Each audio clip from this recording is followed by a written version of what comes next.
wabarakatuh.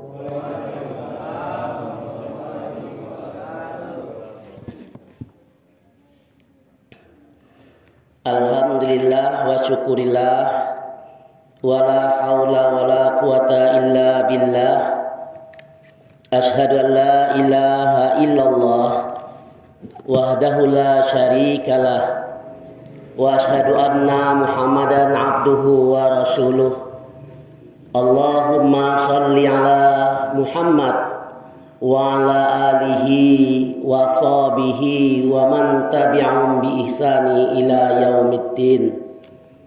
Qala Allah ta'ala fil Qur'anil Karim, ya ayyuhalladzina amanu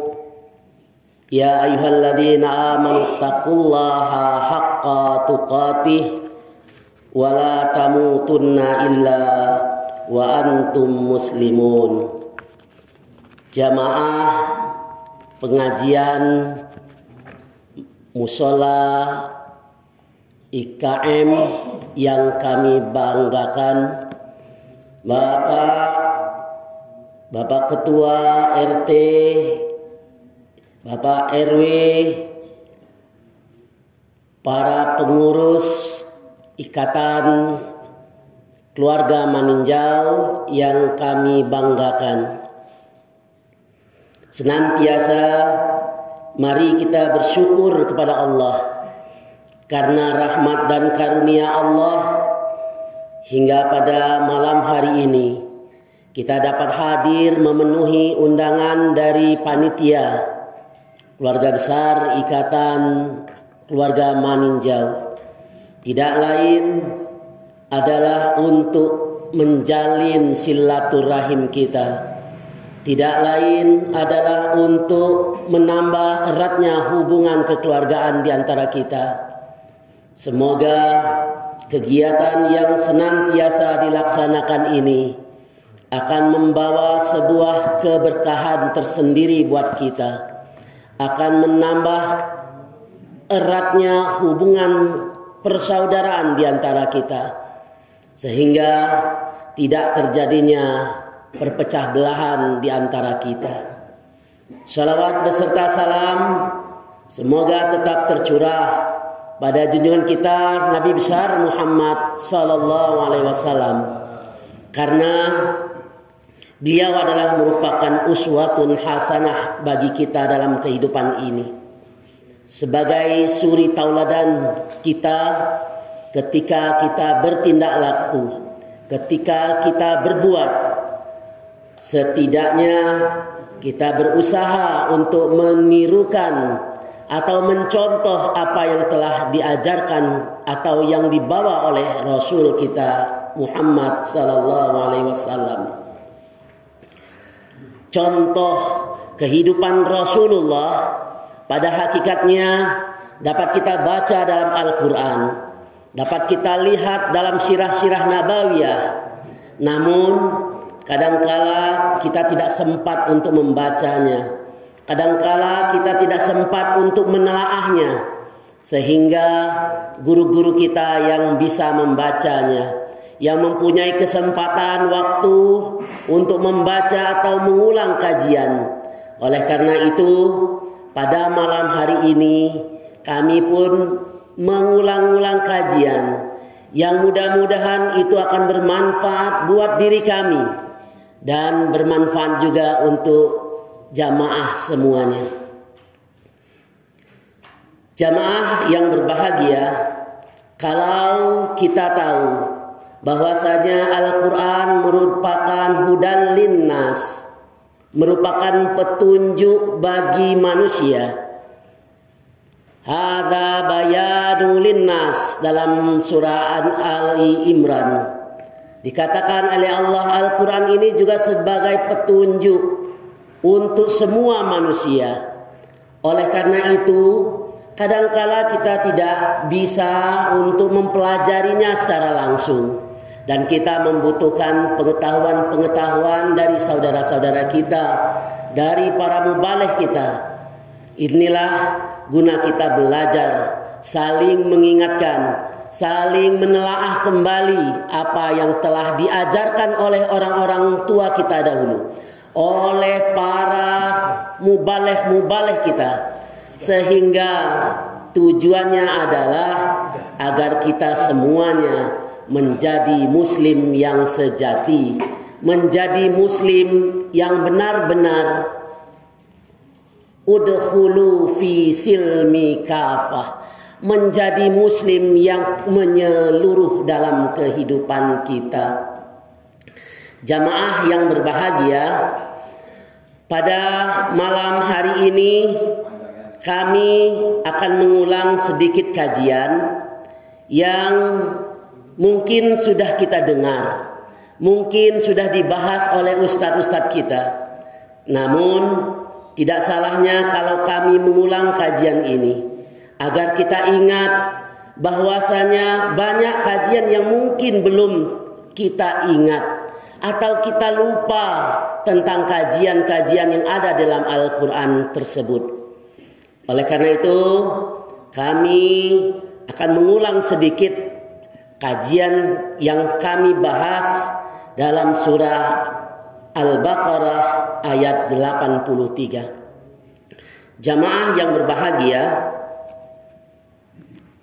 dalam surat Al-Baqarah ayat 83 Allah membuat sebuah perjanjian kepada Bani Israel, atau yang kita kenal dengan Ten Commandment, yakni 10 firman Allah, 10 perjanjian Allah, atau 10 perintah Allah kepada Bani Israel. Kalau perintah Allah yang diberikan kepada kita dalam surat Al-Baqarah ayat 83 ini, itu pada intinya untuk kaum Bani Israel di zaman Nabi Musa, maka ketika Nabi Muhammad yang meneruskan perjuangan dari Nabi Musa, maka sudah menjadi kewajiban kita untuk melaksanakan apa yang diperintahkan oleh Allah kepada Nabi kita Muhammad dan kita sebagai umatnya Nabi Muhammad. Apa itu 10 firman Allah, 10 perintah Allah yang diberikan kepada Nabi Musa hingga disuruh juga kepada kita? Berapa banyak nabi-nabi setelah Nabi Musa untuk mengingat perjanjian ini? Tidak lain adalah agar kehidupan kita tidak menjadi orang yang nista, tidak jadi orang yang termasuk kategori penista, kategori penipu, atau kategori orang-orang yang lalai ketika kita ingat akan perjanjian yang telah Allah berikan kepada Nabi Musa beserta kaumnya. Jamaah yang berbahagia, 10 firman Allah, 10 perintah Allah, atau 10 perjanjian Allah yang telah diikat oleh Allah di saat Nabi Musa berada di Bukit Tur Sina. Kemudian diajak jamaahnya, diajak umatnya untuk mendengar perjanjian itu agar harmonis dalam kehidupan beragama, kehidupan bermasyarakat. Maka perjanjian yang telah diucapkan, diikrarkan oleh kaum Bani Israel itu banyak yang didustakannya, banyak yang dinistakannya, banyak yang tidak dilaksanakan, hingga sampai sekarang perjanjian itu menyebabkan kerusuhan. Itulah makanya terus terjadi peperangan di Palestina. Kenapa? Karena boleh jadi mereka tidak ingat lagi dengan perjanjian yang telah Allah sampaikan. Boleh jadi mereka tidak ingat dengan perintah Allah tersebut. Padahal perintah Allah itu walaupun ini diperintahkan kepada umatnya Nabi Musa, kemudian diturunkan kepada Nabi Isa, kemudian diturunkan kepada Nabi Muhammad. Seandainya ini perjanjian ini dilaksanakan, maka insya Allah kita yakin dunia akan timbul kedamaian. Akan tidak ada terjadinya peperangan, tidak akan ada namanya pergesekan di antara kita. Jamaah yang berbahagia, apa itu perintah, 10 perintah Allah itu? Apa itu 10 firman Allah yang telah Allah berikan kepada Nabi Musa dan jamaahnya, kepada umatnya? Yang pertama adalah kata Allah,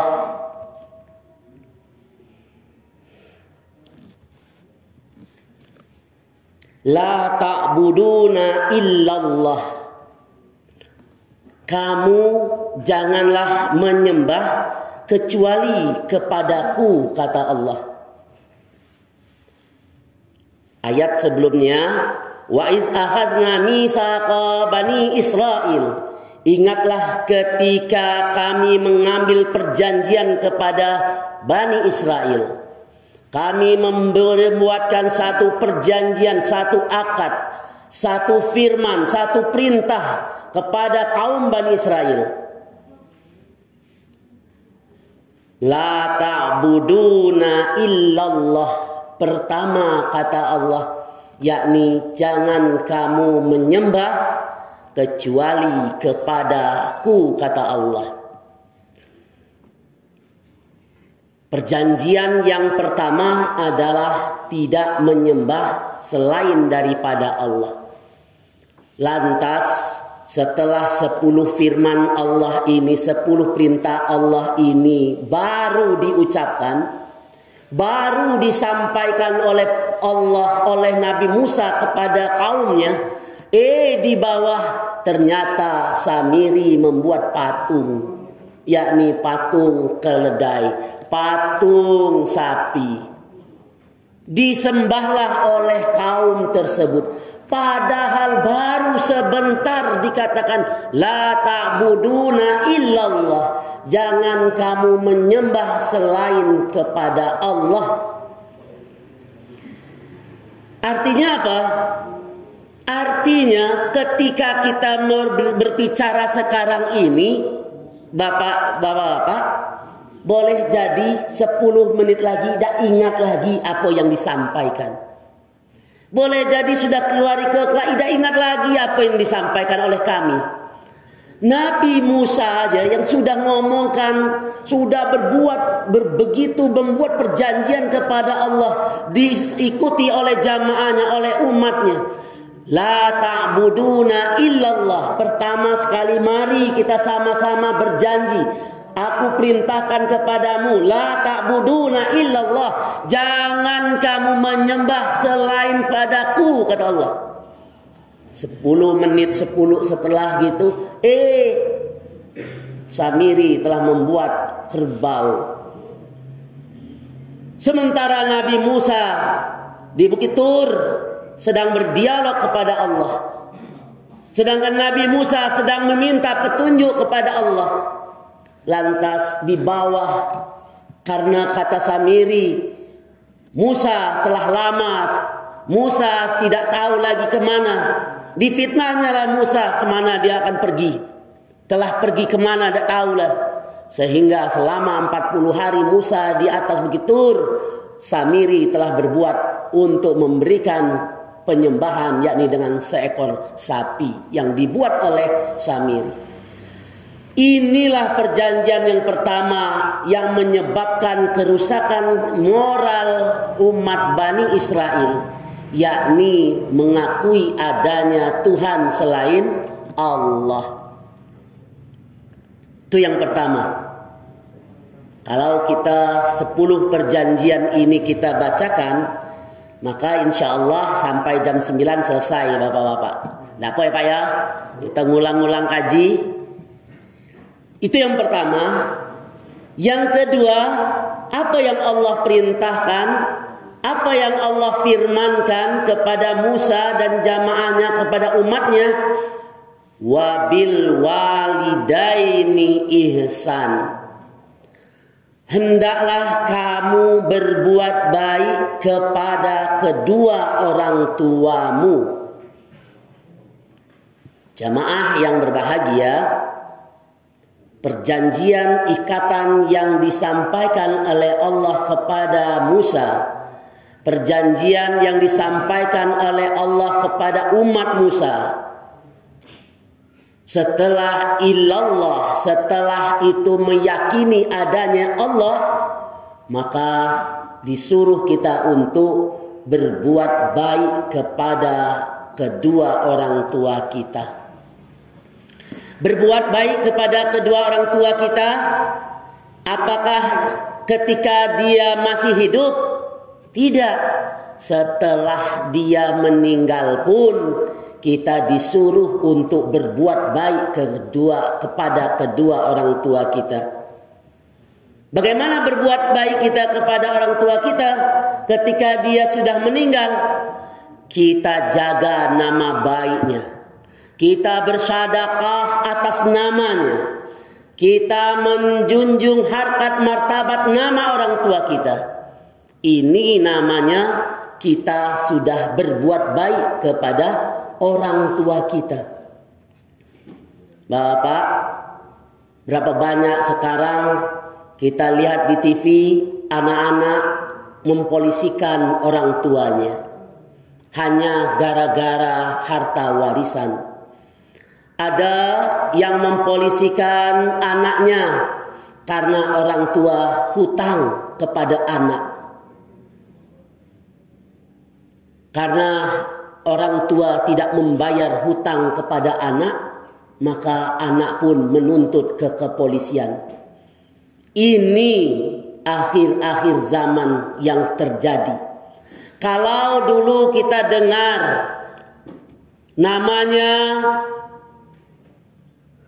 orang anak durhaka kepada orang tua, sering kita dengar cerita tentang malin kundang. Tapi sekarang berapa banyak malin kundang yang mulai tumbuh. Ini diakibat apa? Karena boleh jadi kurangnya kepedulian orang tua kepada anak. Anak hanya dicukupkan dengan harta. Anak cuma dicukupkan dengan keinginannya. Tapi anak tidak diajak untuk bermasyarakat. Anak tidak diajar untuk tahu sopan santun kepada orang tuanya dari kecil. Kalau dalam ilmu psikologi, orang tua mendidik anak, menanamkan karakter anak adalah hingga sampai anak usia 17 tahun. Hingga usia anak baligh, kita didik anak dengan karakter yang terbaik. Karena setelah usia 17 tahun, atau setelah mereka berkeluarga, atau setelah mereka berpikir tentang kehidupan yang akan datang, kadangkala mereka berpikir, oi orang tua ambo ado hutang ke ambo, belum nyo bayar. Karena kita tidak menanamkan moral tadi, wajar maka anak akhirnya menuntut orang tua supaya membayar hutang, merebut warisan orang tua. Akhirnya terjadilah percecokan, terjadilah pembunuhan, terjadilah memenjarakan orang tua. Karena apa? Karena orang tua masa bodoh, tidak mau tahu apa yang dikerjakan oleh anak. Inilah makanya kita disuruh mengajarkan kepada orang tua kita. Kita disuruh untuk selalu ingat bahwasanya Allah sudah memberitahu, boleh jadi anakmu, boleh jadi istrimu, itu akan menjadi musuh bagimu. Oleh karena itu maka hati-hatilah kita. Karena Allah sudah katakan, ketika kita nanti ini anak kita akan menjadi musuh. Bagaimana Nabi Musa ketika melihat anak, ketika dia berjalan dengan Nabi Khidir. Di waktu Nabi Khidir minta melihat anak yang kecil yang sedang dipangku oleh orang tua. Oleh Nabi Khidir diambil anak tersebut, langsung dipotong kepalanya, dipenggal kepalanya. Apa kata Musa? Wahai Khidir, ngapo kau potong anak yang tidak bersalah, anak yang masih suci, kau potong kepalanya, kau penggal kepalanya. Apa kata Khidir? Wahai Musa, engkau tidak tahu bagaimana ini anak nanti ke depannya. Aku telah diberitahu oleh Allahku, oleh Tuhanku, ketika nanti anak ini besar, maka orang tuanya yang akan dibunuhnya. Sehingga aku diwahyukan oleh Tuhanku untuk membunuh anak tersebut. Apa kata Musa? Engkau lebih tahu, engkau lebih paham ya Tuhan Khidir. Inilah jamaah yang berbahagia. Kita senantiasa, mari kita ingatkan kepada anak-anak kita, kepada cucu kita, wabil walidaini ihsan, berbuat baiklah kepada kedua orang tua. Yang ketiga, setelah berbuat baik kepada orang tua, disuruh kita untuk wazil kurba, yakni berbuat baik juga kepada kerabat kita. Berbuat baik kepada kerabat yang masih ada hubungan kekeluargaan. Berbuat baik kepada kakak beradik. Berbuat baik kepada sepupu kita. Berbuat baik kepada yang masih ada hubungan jalinan darah antara kita. Itu nama disuruh oleh Allah. Wazil kurba, berbuat baik kepada kerabat kamu. Lihat, kalau kita nengok Bapak, kisah anak Nabi Adam, yakni Habil dan Qabil. Bagaimana Habil dan Qabil, dia tidak senang kepada adiknya, sehingga si Habil membunuh Qabil, adiknya. Qabil membunuh adiknya Habil. Karena apa? Karena tadi rasa persaingan. Kakak adik ada rasa persaingan. Gara-gara tidak mau menerima apa yang telah diajarkan oleh orang tuanya. Kata Adam, wahai Habil, kamu menikah kepada adikmu si adik Qabil. Qabil kamu menikah kepada adiknya si Habil. Karena keduanya harus bersilang, perkawinan silang. Disuruh nikah seperti itu, Habil ternyata tidak mau, sehingga timbul rasa sakit hatinya. Dibunuhlah kakaknya sendiri, dibunuhlah adiknya sendiri. Ini kerabat, orang yang satu darah. Oleh karena itulah maka disuruh oleh Allah, perintah oleh Allah ketiga, berbuat baiklah kamu kepada kerabatmu.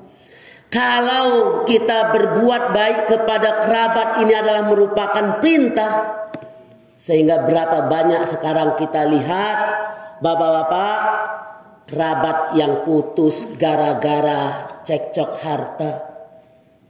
Idak sebunyian, adik beradik idak berteguran, famili idak berteguran, bersalaman.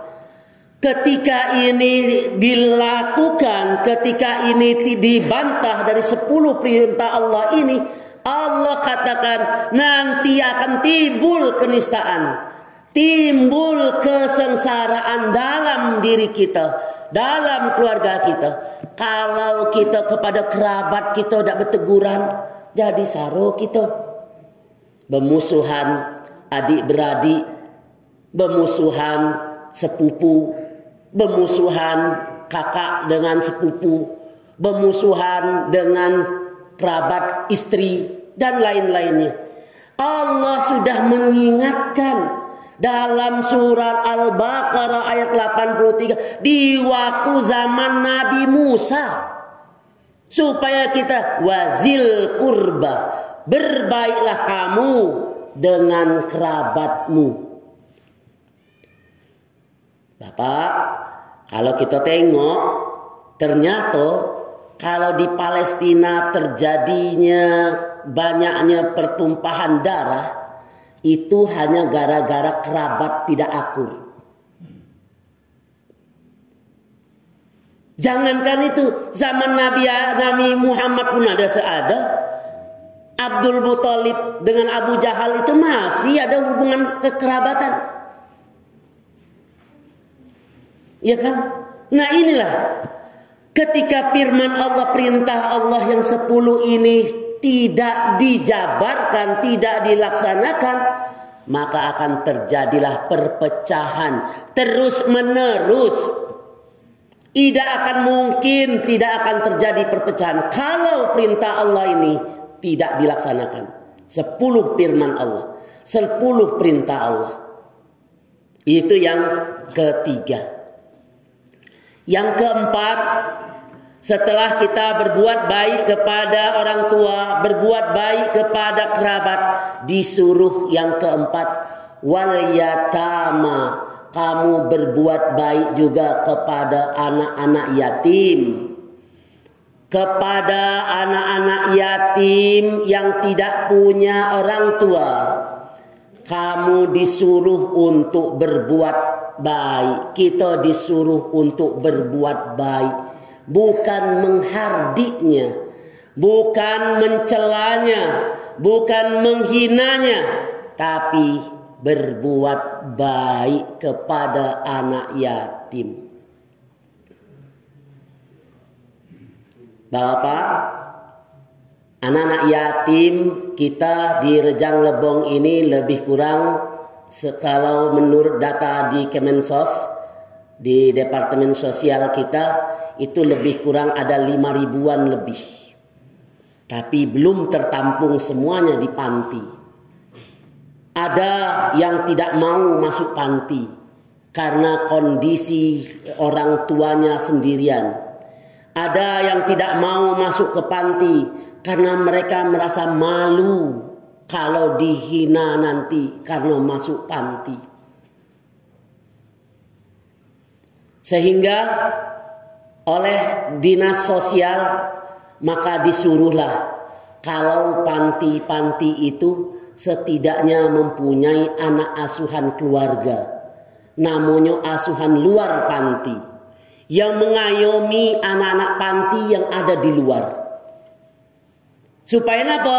Supaya mereka ada kepedulian dari masyarakat.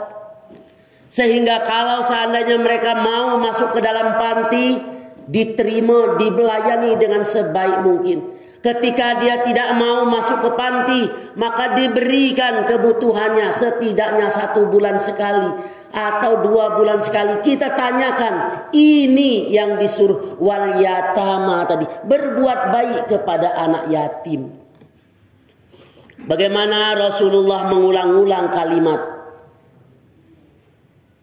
berbuat baiklah kamu kepada anak yatim. Sehingga Rasulullah doanya selalu, Allahumma ahyini ma'al yatim, Allahumma ahyini ma'al miskin au yatima. Ya Allah, dekatkan aku, berikan aku kepedulian kepada anak-anak yatim, orang miskin dan anak-anak yatim, supaya aku peduli. Bagaimana kepedulian Rasulullah kepada anak-anak yatim? Sehingga Ahmad Dahlan, Kiai Haji Ahmad Dahlan, ketika di daerah kediamannya, di daerah Kauman, melihat banyaknya anak-anak yatim yang terus dalam kajiannya. Bagaimana Ahmad Dahlan? Dia hanya mengulangi kalimat kajian surat Al-Ma'un. Sehingga murid-muridnya bertanya, wahai Kiai, ngapa cuma surat Al-Ma'un baik yang kita kaji kini? Kenapa hanya soal-soal ini aja yang kita bahas, surat Al-Ma'un aja? Apa kata Kiai Ahmad Dahlan? Karena aku belum melihat kepedulian kita, karena aku belum melihat kepedulian saudara-saudara kepada anak yatim yang banyak di sekitar kita, yang orang tuanya dibunuh gara-gara perang, tidak ada kepeduliannya. Makanya aku ingin bagaimana surat Al-Ma'un ini diaplikasikan dalam kehidupan kita, diaplikasikan dalam lingkungan kelompok ini. Oleh karena itulah Kiai Sujat mengatakan, kalau seperti itu kita buatlah sebuah lembaga yakni untuk menampung anak-anak yatim. Itulah terjadinya panti asuhan. Nah, ini mengaplikasikan apa yang diperintahkan oleh Allah, wal yatama, yakni berbuat baik kepada anak yatim. Berbuat baik kepada anak yatim apa? Bagaimana? Kalau kita tidak bisa untuk memenuhi kebutuhannya, setidaknya mendoakannya. Kalau kita tidak bisa mendoakannya, memenuhi kebutuhannya, setidaknya kita mencarikan orang yang dapat menjadi donaturnya. Baik anak yatim yang ada di panti maupun anak yatim yang di luar panti. Inilah yang disuruh oleh Allah. Agar apa? Supaya jangan kenistaan yang ditimpakan kepada kita. Wal yatama. Yang kelima, wal masakin. Yakni kita disuruh untuk berbuat kepada orang-orang miskin. Jamaah yang berbahagia, kalimat wal yatama dan wal masakin ini selalu bergandengan. Setiap kali di dalam Al-Quran hampir bergandengan terus ketika membicarakan soal anak yatim dan orang miskin. Kenapa digandengkan seperti itu? Karena boleh jadi anak yatim tersebut ada anak yatim yang miskin. Boleh jadi anak yatim itu bukan anak yatim yang miskin. Sehingga makanya disatukan antara yatama dan masakin itu. Kalimat dua itu digabung oleh Allah. Wal yatama wal masakin. Sekarang di tempat kita di Curup, hampir tiap Jumat ada kegiatan namanya kegiatan Jumat Berkah. Alhamdulillah kepedulian kawan-kawan kita kepada anak-anak yatim dan kepada orang-orang miskin sudah banyak. Kami kalau kita di panti kita itu hampir setiap Jumat boleh dikatakan banjir sekali bantuan yang diberikan saudara-saudara kita tentang makanan. Nasi kotak. Dan alhamdulillah kita sisihkan ini untuk bisa untuk hari Senin. Kalau sana hari Jumat, bisa untuk makan hari Sabtu, bisa untuk hari Minggu. Seperti itu kita sisihkan. Kepedulian sekarang sudah timbul. Ada sekarang bahkan Bapak Kapolres kita, Bapak Kapolres Rejang Lebong kita itu, Bapak, setiap hari Jumat boleh kita makan di situ. Anak-anak kami selalu tiap hari Jumat dipanggil terus ke situ. Orang-orang jalanan dipanggil ke situ, dibawa orang-orang tukang gerobak, tukang beca. Tiap hari Jumat, kepedulian Kapolres kita ini sekarang. Bapak boleh. Kalau nak nengok nak makan gratis hari di Kapolres, di Polres boleh. Ada dari ini Bapak-bapak dari Masjid Agung tuh langsung seperti itu datang. Ini kepeduliannya. Kalau dikatakan Bapak Kapolres kita peduli, mohon kita harus mencernakan. Bapak Kapolres itu yang non muslim lebih peduli, tahu tentang apa yang diperintahkan dalam agamanya. Yakni berbuat baiklah kepada semua orang, kepada orang-orang miskin, kepada anak yatim. Bayangkan Pak, berapa banyak yang datang tuh. Kalau seharian kadang-kadang kami ngantri itu panjang. Pas kami datanglah panjang, oranglah banyak. Belum lagi di masjid-masjid. Kami lihat di Masjid Darussalam, di depan kuburan, setelah sholat banyak sekali makanan nasi bungkus berebut keluar. Enak katanya sholat di Masjid Darussalam di depan kuburan tuh Pak. Anak-anak kecil sekarang rame karena apa katanya ada nasi bungkus. Di apa siapa tuh? Alaman.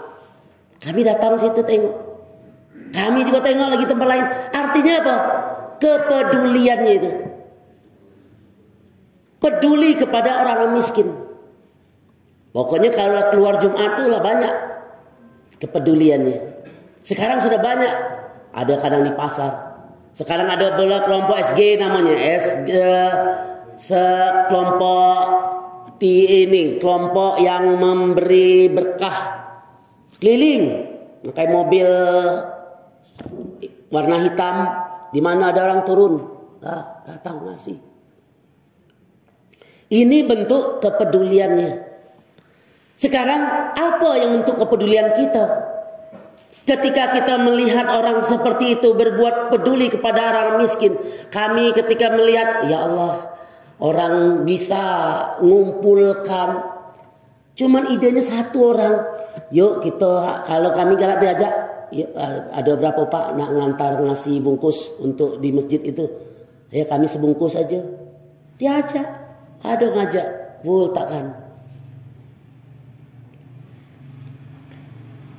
Sekarang apa yang kita bisa perbuat untuk merealisasikan apa yang Allah katakan ini? Berbuat baik kepada wal masakin tadi. Ini contoh sekarang sudah banyak. Udah banyak di tempat kita orang mau berbagi sudah.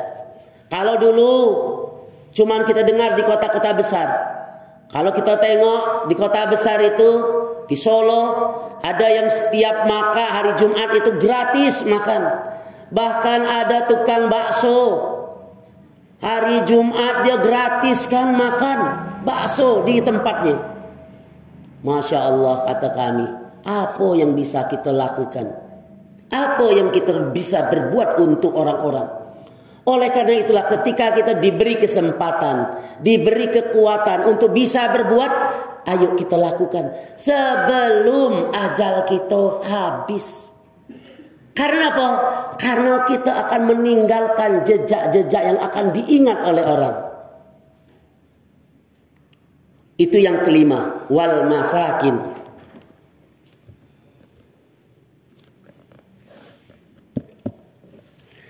Yang keenam, firman Allah, yakni wa qulu linnasi husna, dan berkatalah kepada orang, kepada semua orang, kepada manusia, sesama manusia itu dengan perkataan yang baik, dengan perkataan yang lemah lembut. Ini diperintahkan oleh Allah. Perjanjian yang telah Allah minta kepada zaman Nabi Musa sekarang diteruskan kepada kita zaman Nabi Muhammad, kepada kita, supaya waqulu linnasi husna. Hendaklah kamu berbuat baik, berkata yang baik, berkata yang lemah lembut kepada semua manusia. Mengapa maka Allah katakan kepada waktu di zaman Bani Israel itu memang mereka itu ngomongnya kasar. Tidak tahu cara, tidak tahu santun. Bapak, sehingga sampai sekarang orang-orang situ kan memang kasar omongannya. Kami aja dengar, kalau dengar cerita anak kami, ya kan, di yang si Azizah yang di Jerman itu ngomong kepada orang tua itu bekau-kau aja. Kami katakan, woi nak, jangan nak ngomong kepada orang tua itu kau. Lah di siku adatnya macam itu katanya. Bekau.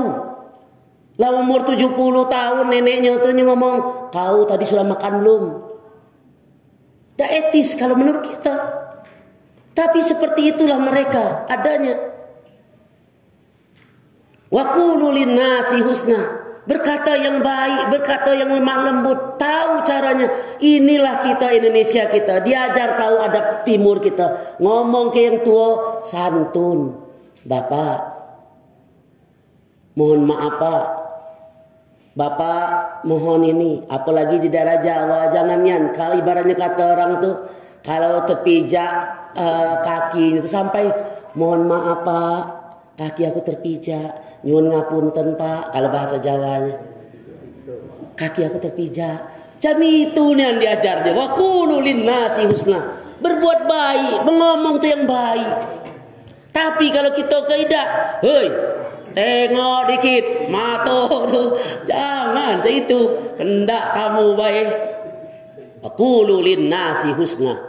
Padahal disuruh.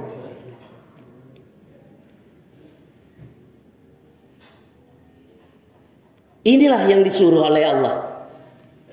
Tapi kita kadang lupa.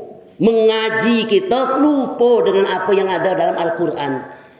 Kita banyaklah cerita tu yang ceritanya yang lucu-lucu supaya jangan ngantuk.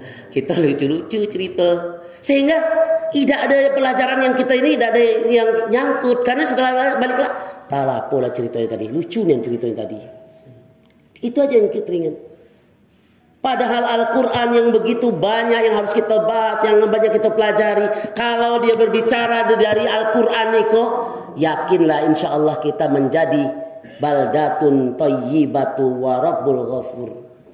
Negeri yang aman, negeri yang gemah ripah, negeri yang subur, damai.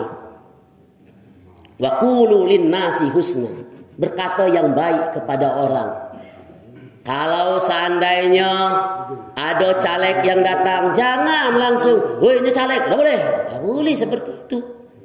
Ngomong yang baik. Mohon maaf, jangan berbicara tentang kampanye di masjid. Nah, seperti itu. Jangan langsung kita ikutkan. Kami kemarin misalkan ada yang nak ikut pas di tempat kematian, kawan caleg bawa penceramahnya diumumkan pula penceramahnya dari caleg. Ya kata kami, kalau dari caleg jangan gitu, ikut ke tempat kematian kata. Kalau nak berkampanye bukan di tempat kematian. Samalah dengan disiko, wa qulu linnas, ngomong yang baik. Sebelum ikut tadi ngomong, "Kelak, jangan awak ngomong-ngomong awak nak kampanye ya." Nah, seperti itu kata Pak RT. Seperti itu. Tapi kalau nak izin tidak apa-apa. Ya Pak ya Pak ya. Pak Zulkarnain tu ya. Iya dapil 1 Pak Zulkarnain. Waqulu linnas tadi berkata yang baik. Ya kan? Kita masuk ke rumah orang ngomong yang elok. Sudah diajarkan oleh Allah. Waqulu linnas.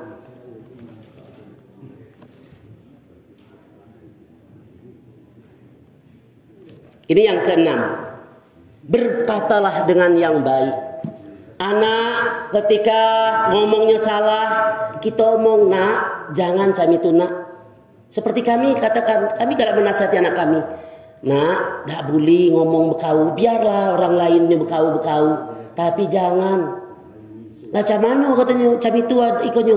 Kita lah ngomongnya lucunya, ketawanya. Kalau kita ngomongkan, Bapak sudah makan, lucu katanya. Ya, sama kami di waktu ngajar di daerah PUT kan seperti itu. Amenga, woi nga Pak Guru ni. Nga dikit buatnya Pak Guru.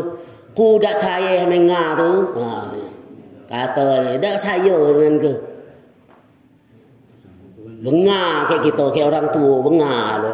Anak-anak kami itu banyak tuh yang dari PUT tu Pak di panti gitu. Tapi kami ajarkan, tak boleh ngomong kalau kayak orang tua pakai nga, pakai apa, dirubah sedikit kita ajarkan. Wa qulu linnasi husna. Ini yang pertama kalau yang sudah diajarkan ya. Bayangkanlah berapa lama ikut perintah Allah kepada Bani Israel.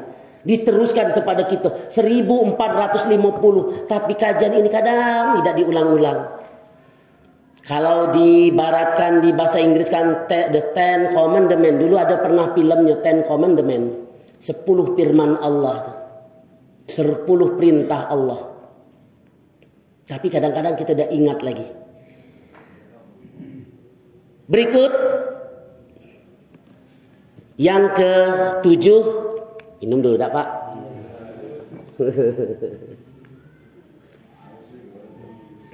Juga. Kalau Bapak nak minum belum dikasih minum. Setelah kita berkata yang baik, maka aplikasi perkataan yang baik itu kita disuruh wa aqimus shalah. Hendaklah kamu mendirikan sholat. Artinya apa? Artinya mendirikan sholat itu setelah 6 kegiatan di dalam proses yang Allah katakan itu sudah kita laksanakan. Kita tidak menyembah selain pada Allah. Kita senantiasa berbuat baik kepada manusia, orang tua, kemudian kepada kerabat, kemudian kepada anak yatim, kepada orang miskin, kemudian kita berkata yang baik, baru disuruh untuk aqimus sholat. Kalau disimpulkan, kalau kita kaji seperti ini, artinya belum sempurna sholat kita kalau kita tidak melaksanakan apa yang dikatakan di atas tadi. Kita masih berbuat buruk kepada orang tua kita. Artinya belum sempurna sholat kita. Bagaimana sholat kita akan sempurna kalau kita kepada orang tua kita sudah tidak baik? Bagaimana akan sempurna kita? Bagaimana akan sempurna sholat kita kalau kita masih menyekutukan Allah?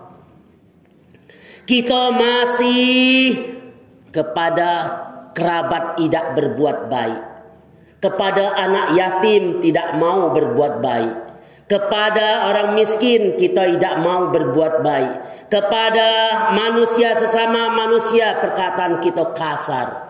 Kita tidak galak memberikan, menghargai kata-kata orang, mendengarkan kata-kata orang. Bagaimana akan diterima sholat kita?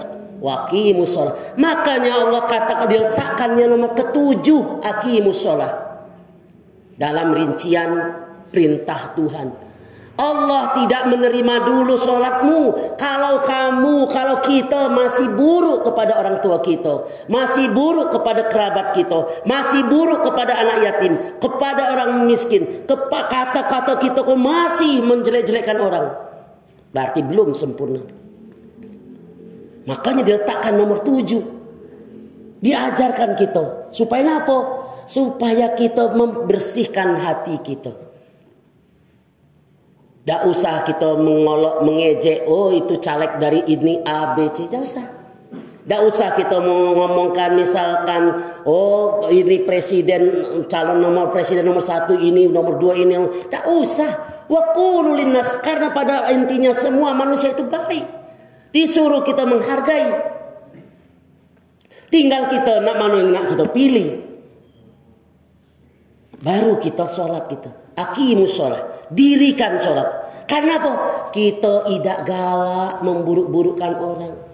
Sehingga kata Rasul, kata Nabi, man satara musliman satarallahu fi yaumil qiyamah. Barang siapa menutup aib seseorang muslim, maka Allah akan menutup aibnya di hari kiamat. Apa tidak senang kita ditutup oleh Allah aib kita di hari kiamat nanti? Ngapa kita nak mengubarkan aib orang? Oh jangan bla bla bla, tidak usah. Waqul, ini yang diajarkan oleh Allah, yang sudah dicatat, yang sudah berjanji Allah kepada kaum Bani Israel, supaya diingatkan lagi kepada Muhammad, supaya diingatkan lagi kepada kita. Baru kita aqimus sholat. Mari kita dirikan sholat. Tapi coba koreksi hati kita dulu. Sudahkah kita tidak menyembah selain dari Allah? Sudahkah kita berbuat baik kepada sesama, kepada orang tua? Yang ke-6 urutan dari atas tadi. Setelah kita sholat, yang ke-8 wa'atuz zakah, baru kita disuruh untuk mensucikan diri kita. Dengan cara apa? Mengeluarkan zakat kita. Dengan kita bersadakah. Mudah-mudahan sadakah kita itu adalah sebagai untuk penyuci diri kita dari kesalahan-kesalahan kita. Kita salah tadi, kita istighfar kepada Allah. Kita salah tadi, kita mohon ampun kepada Allah. Baru. Inilah rentetan-rentetan firman Allah. Perjanjian yang Allah berikan kepada kita. Kita kadang tidak ingat. Kita tahunya punya sholat. Tidak orang senang sudah. Tidak orang ikut, tidak ngecek kita, terserah. Itu urusan mereka. Tidak bisa seperti itu. Ya ada namanya urutan-urutannya supaya sholat kita itu sholat yang benar. Alladzina hum fi sholatihim khashi'un. yaitu orang yang sholatnya benar. Bagaimana? Turuti aturan-aturan yang sudah ditetapkan oleh Allah. Ada tata caranya supaya sholat kita benar-benar akan menjadi sholat yang bermanfaat buat kita. Sholat yang bermanfaat untuk masyarakat di sekitar kita. Membuat perubahan dalam masyarakat kita. Inilah namanya yang Allah berikan, yang Allah suruhkan. Yang ke-8 tadi, wa atuz zakah, keluarkan zakat. Karena kita tidak mungkin tidak salah, tidak mungkin kita kau benar, baik tidak mungkin. 2 lagi kau Pak. Dapat ya 2 lagi dapat ya? Sekalian kaji dapat ya? Aku tidur lagi. Iya.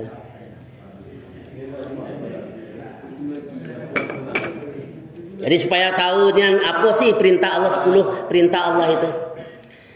Yang ke-9, setelah kita mendirikan sholat, kemudian yakni yang ke-9 adalah Allah mengingatkan, la tasfikuna dima'akum. Jangan kamu membunuh diri kamu sendiri. Itu yang ke-9. Pak, membunuh diri dewe aja tidak boleh, apalagi membunuh orang lain. Kajian membunuh diri sendiri itu gimana? Maksudnya jangan kita digiloi dewe. Iko kerja seharusnya bisa berbagi kayak kita dewe. Ngepel kita, belanja kita, itu namanya kita membunuh diri kita. Termasuk salah satu ngechat kita, ngangkek kita, azan kita, imam kita, khatib kita, mansur kata orang, makan surang kita kan. Wala dima la tasfikuna dima'akum. Jangan kamu bunuh diri kamu. Bukan arti maksudnya yang kata kiasan yang Allah katakan jangan membunuh diri kamu itu maksudnya jangan kita membebani diri kita dewean, berbagi, bagi amal. Yuk bangun masjid iko, kita cari bagi-bagi. Kau bagian cari donatur yo di daerah situ, kau daerah situ, kau daerah situ. Ini namanya membagi. Jangan kita dewe cari donatur kita. Ngerjokannya kita, upah kita, segala kayak gitu dewe. Itu namanya kita membunuh diri kita. La tasfikuna dima'akum. Jangan kamu membunuh diri kamu. Pak Zul, ngan caleg ke? Jangan membunuh diri dewe. Baik kita dewean, baik situ. Buat tim.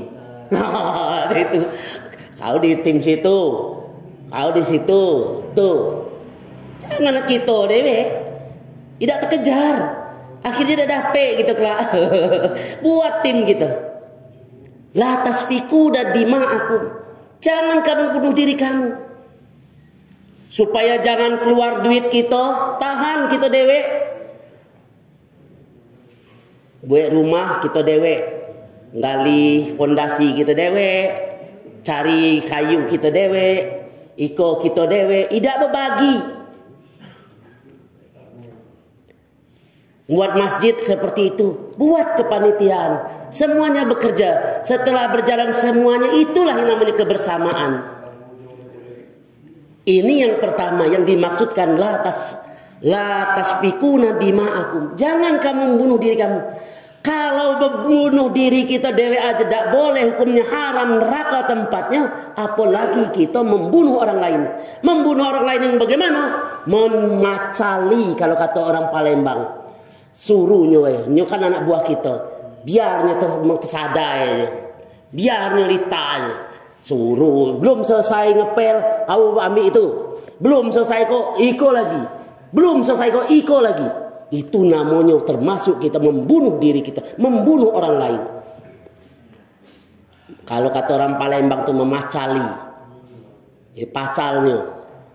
Belum selesai ngulung tikar, lah disuruh pulau ngangke air. Belum selesai ngangke air, lah disuruh pulau beli ke pasar. Belum sampai di pasar, lah telepon pulau, jangan lupa pamit ke situ. Belum sampai situ lainnya, lah itu namanya kita lah ya membunuh namanya itu. Bukan artinya membunuh hanya dengan menyucuk di pisau mati, bukan. La tasfikuna dima'akum itu membunuh diri kamu, itu seperti tadi. Berbagilah supaya kita beramal itu sama-sama. Orang dapat pahala juga. Jangan pahala itu untuk kita dewe. Bagi kita. Kalau ke kuburan, ada yang di kuburan. Kami di kuburan. Siapa yang ada di kuburan? Ada pula yang nak ikut. Yang bagian mencarikan kain kapan. Ada yang bagian papan. Ada yang bagian ngangkat. Jadi sama-sama. Inilah namanya kebersamaan. Lah diajar oleh Allah. Lah diingatkan. Nah, ketika ini kita laksanakan, maka timbullah keharmonisan. Harmonis dalam keluarga, harmonis dalam RT, harmonis dalam RW, harmonis dalam rumah tangga, harmonis dalam negara kita. Karena apa? Kita berbagi tadi. La tasfikuna dima'akum, itu yang ke-9. Jangan kamu membunuh. Apalagi contoh membunuh, la tasfiku dima'akum tadi. Salat kita. Dari pagi sampai pagi pula kita sholat terus. Ambo nak masuk surga, ambo dewe. Tidak bisa. Tak ngijo. Kita tengok sejarah ceritanya. Ada sejarah di zaman Nabi Musa. Ya kan? Juraish. Yang dia gawinya nak sholat baik. Dipanggil maknya masih tetapnya sholat. Tidak, ambon nak sholat lah. Amun. Sehingga datanglah orang untuk memalukannya. Seorang pelacur datang. Ada haknya. Ada dalam bukunya hak-hak. Hak-hak manusia. Ada hak tubuh. Ada haknya Allah. Ada haknya Rasul. Ada haknya diri kita. Jadi jangan kita bunuh diri kita. Karena paham kita seperti itu, harus kita seperti itu baik. Tak boleh ini. Tak boleh itu. Itu namanya kita membunuh diri kita. Jadi membunuh diri yang di sini dimaksudkan bukan kita ngambil pisau, cerak, mati, selesai. Bukan seperti itu. Tapi membunuh diri itu dengan kegiatan-kegiatan yang membebani diri kita sendiri. Seakan-akan itu kalau tidak akan selesai. Itulah namanya kita membunuh diri kita. Demikian juga kalau membunuh orang lain. Harus kita lah galonyo. Ini yang ke-9. Allah sudah mengingatkan ini jauh sebelum Nabi Muhammad. Dan yang terakhir, yang ke-10, wala tukhrijuna anfusakum. Jangan kamu mengeluarkan dirimu sendiri. Maksudnya apa? Jangan kamu keluar dari tempatmu ketika kamu sedang dalam persoalan, dalam satu masalah. Misal kita nih musyawarah nih, ada musyawarah. Karena kadangkala bapak-bapak kalau kita tengok di DPR itu, karena mungkin ajaran yang ini tidak ada masuk, tidak pernah diingatkan. Lagi musyawarah rapat, karena tidak setuju langsung keluar dewek. Allah sudah katakan wala tukhrijuna anfusakum. Ketika kamu ada permasalahan, ketika kamu dalam rapat, jangan kamu keluar diri kamu ketika permasalahan itu belum selesai. Dengarkan dulu orang. Wala tukhriju anfusakum, diri kamu. Apalagi nyuruh orang lain keluar. Sudahlah, kita keluar yuk, balik. Lama ego ceramah itu. Tak boleh itu. Wala tukhriju anfusakum. Alamunian ceramah tu Mardiono tu kini ke. Udahlah, selesai tu. Allah sudah mengingatkan, wala tukhrijuna anfusakum. Jangan kamu keluar dulu. Ketika ada persoalan, ada permasalahan, tidak senang, dengarkan dulu, lihat dulu. Seperti dari Pak Ketua tadi, kita kalau habis masalah, habis kepemimpinan, nah, jangan kita keluar dulu, Pak, kita musyawarah. Atau lagi musyawarah memilih ketua atau memilih ketua, tidak senang ngambek keluar. Jangan, dengarkan dulu. Sehingga senang atau tidak senang, kita ikuti dulu apa yang sedang dibicarakan. Wala tukhrijuna anfusakum. Jangan kamu cepat keluar dari satu permasalahan. Jangan kamu mengeluarkan diri kamu pai dalam satu permasalahan ketika itu belum selesai. Sepuluh firman Allah ini, kalau kita dengar, kita baca ini, artinya kalau itu dilaksanakan, sudah yakinlah dunia ini akan damai. Tapi karena tidak ada mengartikan lagi, sehingga timbullah kegaduhan. Udah senang kayak itu. Apanya pidato? Kalau tidak itu jangan masuk. Kita misalkan lagi kita diundang, siapa yang ikut ceramahnya Mardiono? Tidak usah masuk nian, ya kan? Atau kita, daripada kamu keluar, kawan lagi ceramah kita keluar. Artinya apa? Tidak menghargai apa yang Allah katakan. Bukan tidak menghargai Mardiononya, bukan tidak menghargai mubalehnya, tapi tidak menghargai apa yang Allah katakan dalam surat Al-Baqarah 83 itu. Wala tukhrijuna anfusakum. Nah, itu Pak. Jadi 10 kah? Itulah yang diajarkan Allah kepada umat Bani Israel, kepada Nabi Musa, diteruskan kepada Nabi Isa, diteruskan kepada Nabi Muhammad, dan kita harus turut ikut kalau kita ingin kedamaian. Pak yang berbahagia, inilah yang dapat kami sampaikan. Mudah-mudahan 10 firman Allah ini akan membuat hati kita kembali membuka wawasan baru. Supaya apa? Karena sekarang ini kan Bapak-bapak lagi musim kampanye. Ada yang saya ini, ada yang itu. Ketika kita berpegang kepada 10 firman Allah ini, maka akan timbul kedamaian. Tidak usah kita gontok-gontokan. Tidak usah kita ini. Oh, tidak senang dengan kami. Oh, tidak senang dengan Pak Zulkarnain. Mungkin ada yang lain. Ini supaya apa? Supaya kita tetap damai. Mendapat keridhaan. Kami misalkan nak ikut serta besok. Ada yang tidak senang. Tidak apa-apa. Ya namanya kita mempunyai hak masing-masing. Yang jelasnya, mari kita pegang 10 firman Allah ini. Wa qulu linnas, tadi jangan lupa, yaitu berkatalah yang baik kepada sesama manusia. Mungkin sampai sini. Sebelum sampai sini ada yang mau bertanya? Masih ada 5 menit dari 10 firman Allah ini. Ingat tak kira-kira Pak? Buka surat Al-Baqarah ayat 83. Itu adalah cerita tentang 10 firman Allah. 10 firman Tuhan kalau bahasa Bible-nya. Kalau dalam bahasa Inggrisnya the Ten Commandments. The Ten Commandments. 10 perintah Tuhan. Kalau tidak ada lagi, kami ucapkan terima kasih dan mohon maaf kalau ada nyimpang masalah dikit-dikit ke kampanye, sedikit-sedikit kayak ini. Padahal ya nian. Kami sekali lagi mohon izin, mohon doanya. Ya.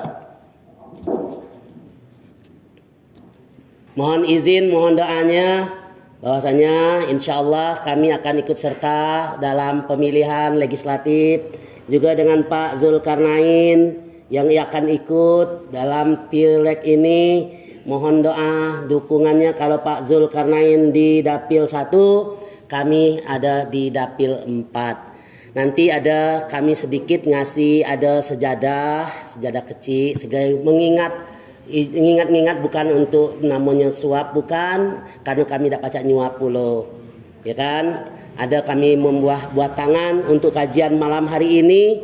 Mudah-mudahan kita semuanya dalam keadaan ikhlas, dan mari kita pegang apa yang telah Allah katakan dalam surat Al-Baqarah ayat 83, yakni perintah untuk berbuat baiklah kepada semua manusia. Mohon doa restunya kami, dan sekali lagi mohon maaf. Kami akhiri, billahi taufiq wal hidayah. Assalamualaikum warahmatullahi wabarakatuh.